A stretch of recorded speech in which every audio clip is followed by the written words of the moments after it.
Hello, hello! So, good day mga ka-cute. Ito na, naluto ng ating pork hamonado. Ayan. First time ko magluto nito, yung pork shoulder yung ginamit ko. Nakita ko lang ito sa panglasang Pinoy. Hindi naman matamis yung pineapple. Medyo maatin. Taste tayo. Sarap. Very good. Sarap. Nalubat yung ating microphone kaya hindi na muna tayo magmamic ngayon. Ang sarap. Hindi ako mahilig sa medyo matamis na ulam, pero ito, okay lang siya kasi nakontrol ko naman yung paglagay ng sugar, no? Konti lang yung nilagay ko. Kanina, medyo marami pero konti lang yung nilagay ko. Good. Ang lambot.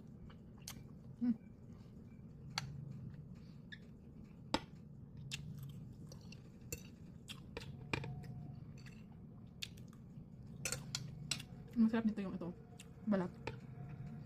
Yan, ito ba?